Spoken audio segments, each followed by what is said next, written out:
My channel. Guys, आज की video में हम पढ़ने वाले हैं क्लास 8 का हिंदी चैप्टर 10 हम पढ़ रहे थे। चैप्टर 10 का नाम है ईर्ष्या तू ना गई मेरे मन से। मैंने इस चैप्टर का एक्सप्लेनेशन वीडियो अपलोड कर दिया है, आपको वो वीडियो आई बटन में या फिर डिस्क्रिप्शन बॉक्स में मिल जाएगा। अदरवाइज प्लेलिस्ट में सारे वीडियोस अवेलेबल होते हैं, तो आप वहां जाकर भी देख सकते हैं। आज वीडियो में हम चैप्टर 10 का क्वेश्चन आंसर देखने वाले हैं। चलिए स्टार्ट करते हैं। जैसा कि मैंने आपको कहा था कि इस चैप्टर को हमने पिछले वीडियो में अच्छे से पढ़ लिया था, एक्सप्लेन करके मैंने अच्छे से आपको बताया था, और आज की वीडियो में हम क्वेश्चन आंसर देखने वाले हैं। तो चलिए देखते हैं कि फर्स्ट नंबर का क्वेश्चन कौन सा है। देखिए, पहला क्वेश्चन है, इसमें कह रहा है कि वकील साहब सुखी क्यों नहीं है। ये पार्ट से का क्वेश्चन है। पहले हम इन पांचों क्वेश्चन को देखते हैं, फिर हम अगला क्वेश्चन देखेंगे। देखिए, वकील साहब सुखी क्यों नहीं है, इसका आंसर हो जाएगा वकील साहब के पास तो वैसे सब कुछ है। वकील साहब के पास तो वैसे सब कुछ है। वकील साहब के पास तो वैसे सब कुछ है, जैसे कि अच्छा परिवार, धन संपत्ति, गाड़ी आदि, परंतु फिर भी वे अपने पड़ोस में रह रहे एक बीमा एजेंट से ईर्ष्या करते हैं। वो सोचते हैं कि बीमा एजेंट की चमक दमक, आमदनी, गाड़ी इत्यादि उन्हें की क्यों नहीं हो जाती। यही सब सोचकर वकील साहब सुखी नहीं है।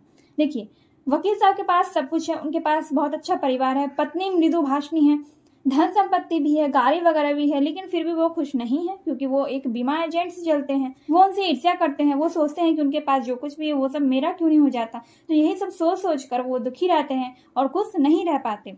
तो ये हो गया आपका फर्स्ट नंबर का क्वेश्चन। सेकेंड नंबर में देखिए, यहाँ पे कह रहा है कि ईर्ष्या को अनोखा वरदान क्यों कहा गया है। देखिए, ईर्ष्या को अनोखा वरदान क्यों कहा गया है, तो इसका आंसर होगा क्योंकि ईर्ष्या जिसके भी मन में घर बना लेती है उसे उसके प्राप्त सुख से वंचित कर देता है, और जो सुख उसके पास नहीं है उसका दर्द देता है। इसमें बिल्कुल सही कहा गया है। देखिए, ईर्ष्या से क्या होता है, हम दूसरों को देखकर जलने लगते हैं कि उसके पास ये चीज है, मेरे पास नहीं है, लेकिन जो हमारे पास होता है हम उसका सुख प्राप्त ही नहीं कर सकते। बस हम दूसरों को देख देख कर जलते रहते हैं कि काश मेरे पास भी वो चीज होता। तो ईर्ष्या क्या करता है, ईर्ष्या जो चीज आपके पास रहता है यानी कि प्राप्त सुख से वो वंचित कर देता है, और जो चीज उसके पास नहीं है उसका दर्द देता रहता है। बस आप वही सोचते रहेंगे कि काश मेरे पास भी वो चीज होता। ठीक है, तो ये हो गया आपका सेकेंड नंबर का आंसर। अब देखिए, थर्ड नंबर में कहा गया है, थर्ड नंबर का क्वेश्चन है, ईर्ष्या की बेटी किसे और क्यों कहा गया है। इसका आंसर हो जाएगा ईर्ष्या की बेटी निंदा को कहा गया है, क्योंकि जो ईर्ष्यालु व्यक्ति होता है वो दूसरों की निंदा करता रहता है।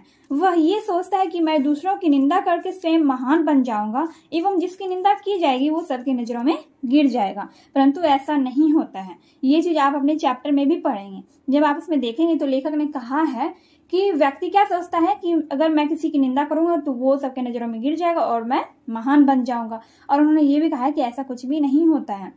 ठीक है, अगर आप किसी की निंदा करते हैं तो आप खुद बुरे बनते हैं। आप जिसकी निंदा कर रहे हैं वो बुरा नहीं बनता है, वो व्यक्ति जैसा है वो वैसा ही रहता है।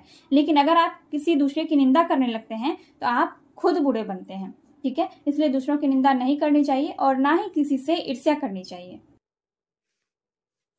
देखिए, 4 नंबर का क्वेश्चन है कि ईर्ष्यालु से बचने का क्या उपाय है, यानी कि आप ईर्ष्यालु लोगों से कैसे बच सकते हैं।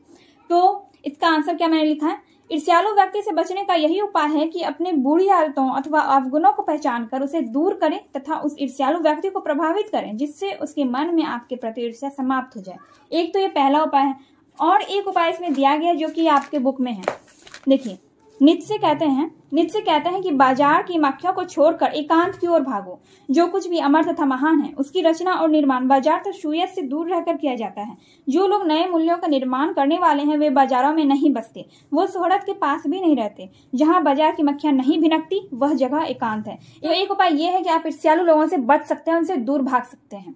ठीक है, लेकिन अगर आप में कोई अवगुण है, अगर आप में कोई बुराई है, तो आप उस अवगुण अपनी बुराई को दूर करके आप ईर्ष्यालु व्यक्ति को प्रभावित करके आप उनके मन से ईर्ष्या समाप्त कर सकते हैं। ठीक है, तो ये हो गया आपका 4 नंबर का क्वेश्चन। अब देखिए, 5 नंबर में दिया गया है। 5 नंबर का क्वेश्चन है कि ईर्ष्या का लाभदायक पक्ष क्या हो सकता है। क्या हो सकता है, ईर्ष्या का लाभदायक पक्ष क्या हो सकता है, तो इसका आंसर हो जाएगा स्पर्धा ईर्ष्या का लाभदायक पक्ष हो सकता है। क्योंकि जब स्पर्धा की बात ईर्ष्या से होती है तो इसमें वह व्यक्ति स्वयं अपने मेहनत और कर्म से अपने प्रतिद्वंदी को पराजित करना चाहता है। पराजित करना का मतलब होता है हराना चाहता है, और जिससे ईर्ष्यालु व्यक्ति के व्यक्तित्व में उन्नति होती है। देखिए, स्पर्धा क्या होता है, मान लीजिए कि अगर आपको किसी अपने क्लासमेट से जलन होती है कि वो मुझसे बहुत पढ़ने में तेज है, तो आप क्या कर सकते हैं, आप और ज्यादा मेहनत करके आप उससे भी तेज बन सकते हैं। ठीक है, आप ज्यादा मेहनत करेंगे तो आप ज्यादा तेज होंगे। देखिए, कोई भी विद्यार्थी पढ़ने से ही तेज होता है। जो ज्यादा पढ़ेगा वो ज्यादा तेज होगा और जो कम पढ़ेगा वो कम तेज होगा। ठीक है, यही स्पर्धा हो गया। तो ईर्ष्या का लाभदायक पक्ष क्या हो सकता है? स्पर्धा। तो ये हो गया आपका 5 नंबर का आंसर। हमने पहला क्वेश्चन, ये 5 क्वेश्चन सॉल्व कर लिया। हम आगे का क्वेश्चन देखेंगे पार्ट से आगे। पहला क्वेश्चन है, नीचे दिए गए कथनों का अर्थ समझाइए। तो यहाँ पे कौन नंबर में कह रहे हैं कि जो लोग नए मूल्यों का निर्माण करने वाले हैं वे बाजारों में नहीं बसते, वे शोहरत के पास भी नहीं रहते। देखिए, अगर आपको कुछ अलग करना है, कुछ अच्छा करना है, तो आप क्या करेंगे? भीड़ से अलग हट के करेंगे, ईर्ष्यालु लोगों से बच के करेंगे। अगर आप उनके बीच में रह के ये सब करेंगे तो जीवन में कुछ नहीं कर पाएंगे, क्योंकि उनकी बातें ही ऐसी होती है। इसलिए अगर हमें कुछ करना है तो हमें इन सारी चीजों से, भीड़ भड़ाके से और ईर्ष्यालु लोगों से हमें दूर रहना चाहिए। और हमें सुख सुविधा भी नहीं देखनी चाहिए कि हमें ये सुख चाहिए, क्योंकि जब आप सुख सुविधा देखने में रहेंगे तो आप जीवन में कुछ नहीं कर पाएंगे। ठीक है, कौन नंबर में है? आदमी में जो गुण महान समझे जाते हैं उन्हीं के चलते लोग उससे जलते भी हैं। देखिए, बिल्कुल आसान है। आदमी में जो भी गुण अच्छा होता है, जो अच्छा गुण होता है व्यक्ति में, लोग उसी से जलते भी हैं। किसी में कोई बुरी आदत है तो लोग उसको देख के नहीं जलेंगे, क्योंकि वो बुरी आदत है, तो उसको देख के लोग नहीं जलेंगे। लेकिन अगर आप में कोई अच्छी आदत है, मान लीजिए कि आप बहुत अच्छे हैं पढ़ने में या किसी चीज में आप बहुत अच्छे हैं, तो लोग आपको देख के जलेंगे। जो ईर्ष्यालु मनुष्य होंगे वो आपको देखकर जरूर जलेंगे। तो आदमी में जो गुण महान होता है, यानी कि जो गुण सबसे अच्छा होता है, उसी को देख के लोग उससे जलते भी हैं। गौ में है, चिंता चिता समान होती है। चिंता चिता समान होती है। देखिए, ये क्यों कहा गया है? चिंता चिता समान होती है। जब कोई आदमी चिंता करता रहता है तो उसका शरीर भी अंदर से कमजोर हो जाता है। ठीक है, कई बार उसका दिमाग काम करना भी बंद कर देता है, क्योंकि चिंता हमें अंदर से खाए जाती है। ठीक है, इसलिए क्या है? चिंता चिता के समान होती है। सेकेंड नंबर में है कि अपने जीवन की किसी ऐसी घटना के बारे में बताइए जब किसी को आपसे ईर्ष्या हुई हो। आपको किसी से ईर्ष्या हुई हो। देखिए, अगर आपको किसी से ईर्ष्या हुई है तो आप बताएंगे उसके बारे में। अगर आपको किसी से ईर्ष्या हुई है तो आप वो भी बताएंगे। और इसमें तीसरा क्वेश्चन है, इसमें कह रहा है कि अपने मन से ईर्ष्या का भाव निकालने के लिए क्या करना चाहिए। तो इन तीनों का आंसर आप लोग वैसे खुद से दे सकते हैं, और मैंने इसका आंसर अपने अनुसार लिखा है। चलिए देख लेते हैं। देखिए, पाठ से आगे का पहला क्वेश्चन है, किसी को आपसे ईर्ष्या हुई हो। तो ऐसा मेरे साथ हुआ था एक बार, तो मैंने अपने अनुसार आंसर लिखा है। तो इस क्वेश्चन का आंसर सभी बच्चों का अलग अलग होगा, क्योंकि अगर आपके साथ ऐसा कुछ भी हुआ है तो आप उसके बारे में लिखेंगे, इसलिए सभी बच्चों का आंसर अलग अलग होगा।